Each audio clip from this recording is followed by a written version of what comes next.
Então aqui eu estou contando uma parte do testemunho dessa moça que hoje você de repente conhece só pelas redes sociais, que bota uma saia midi e tira uma foto bonita.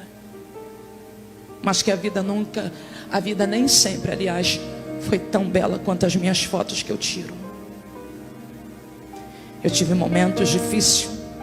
Eu superei uma depressão profunda.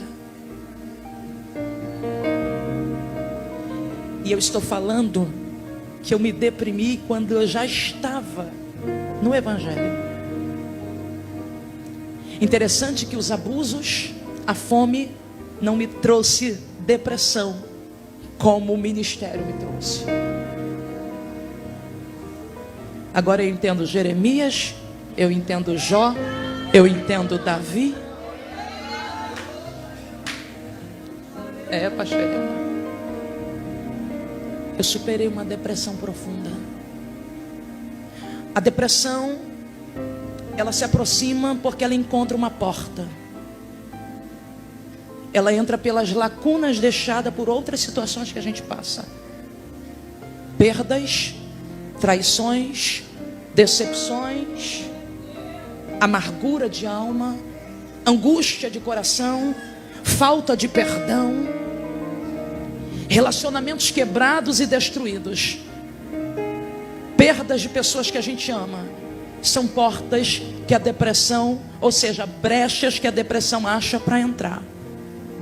É uma doença neurológica sim, mas que Satanás se aproveita dos nossos neuros comprometidos para entrar e destruir o nosso emocional e o nosso psicológico. E a minha teve uma porta: a perseguição que eu sofri dentro da igreja, as acusações que eu enfrentei de gente que carrega uma Bíblia debaixo do braço. Eu não sou contra a igreja, eu sou a favor da igreja. Eu não sou contra meu irmão, eu sou a favor do meu irmão. Mas por um dado momento na minha vida eu tive a igreja contra mim. Tudo por causa da aparência que eu tenho, do corpo que eu possuo. Um vestido justo, uma pregação exagerada, sem um pouco de equilíbrio. Me faltava um pouco de equilíbrio, me faltava um pouco de senso. Mas eu estava pregando. Eu fui bombardeada. Eu fui tida como prostituta. Eu fui tida como pombagira. Eu fui tida como Jezabel. Eu fui chamada de tudo quanto é nome ruim que vocês possam imaginar. Não foi pelos ímpios, foi pelas pessoas que se diziam ser evangélicas. Eu fui bombardeada, destruída, que ao ler tudo aquilo que eu li, aquilo me levou para dentro de um quarto e me fez querer desistir de tudo, da minha chamada, do meu ministério, a ponto de eu desligar os meus telefones, as pessoas ligarem, não conseguir falar comigo, meu esposo falando: você não vai atender o convencional. Eu falei: não, eu não quero mais isso para mim. Eu sei, aleluia, que é um preço muito grande para ser pago. E eu entrei numa depressão profunda que eu não queria mais nada. Sentia tudo que foi relatado aqui pela uma moça no seu testemunho. O coração acelerava, parecia que eu estava tendo um ataque cardíaco. Eu sentia sensações eminentes de morte. Sentia a sensação de desmaio, como se meu corpo estivesse indo embora. Sentia dores no meu corpo, um medo, um pavor na minha alma, que todas as vezes que eu parava no médico, o médico dizia: a sua pressão está 12/8, a sua pressão está normalíssima, você não tem nada, os seus batimentos cardíacos estão corretos. Então o que é que eu tenho? Eu tenho uma doença que a depressão colocou em mim, uma doença, ou seja, uma doença que a depressão trouxe para o meu corpo, por causa de perseguições, por causa de palavras malditas, por causa de palavras de gente que acha que ferir é só usando uma espada ou usando uma arma de fogo, que matar é só quando a gente aponta uma arma na cabeça de alguém. Não, a gente mata e a gente fere com palavras também. As palavras me feriram, quase me destruíram. Eu fui para dentro de um quarto dizendo: Deus, eu não sou prostituta, eu não sou aquela mulher que estão falando que eu sou. Eu não estava lá fazendo nada errado, eu estava pregando a sua palavra. E aí o que aconteceu? Eu me deprimi, me joguei dentro de um quarto e quis desistir de tudo, pedindo a Deus para me levar.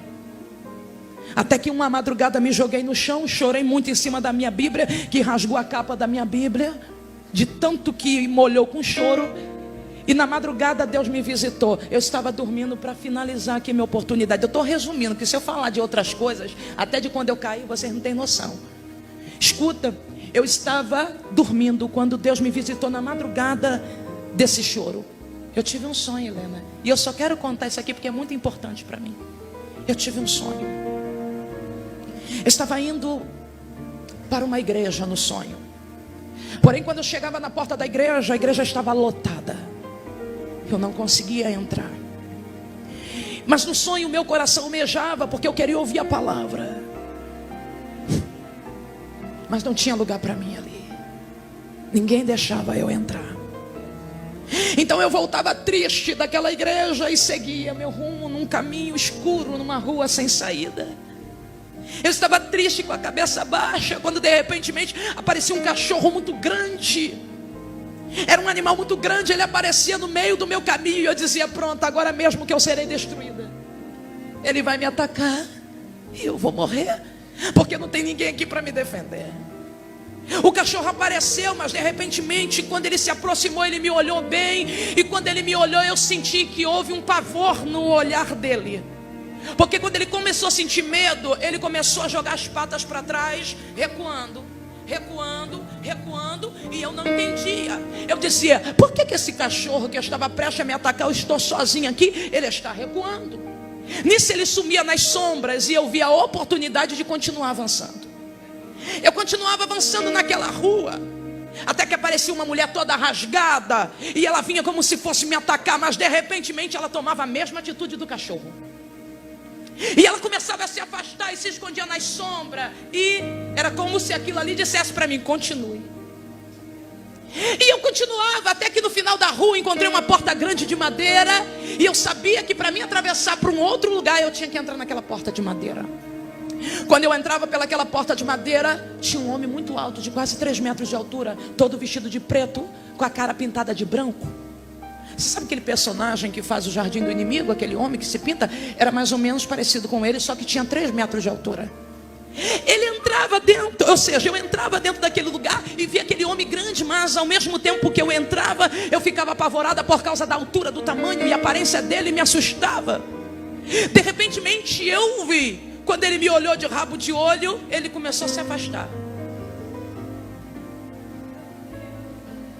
Só que no sonho me bateu uma curiosidade, porque não era a primeira vez que aquilo tinha acontecido. Aconteceu com o cachorro, aconteceu com aquela mulher, e agora aquele homem estava recuando. Ele estava se distanciando de mim, e eu tive a ousadia de perguntar para ele: ei, deixa eu te fazer uma pergunta. Por que você está se afastando de mim? A mulher fez a mesma coisa, um cachorro fez a mesma coisa, o que está acontecendo? Aí ele disse assim: é porque quando você chegou aqui, você não chegou sozinho. Aí eu disse para ele, olhei para o lado, olhei para o outro, não vi ninguém do meu lado. Eu falei assim: como assim? Eu não estou sozinho, eu não estou vendo nada aqui. Aí ele disse: não, tem uma luz com você. Ele falou: tem uma luz com você, essa luz dele está com você. Aí eu perguntei: quem é ele? E quem é essa luz que anda comigo? Ele olhou para mim e ele disse: ele não te contou quem ele é? Eu falei: não. E ele virou para mim e ainda falou: mas e ele não te contou porque ele anda contigo?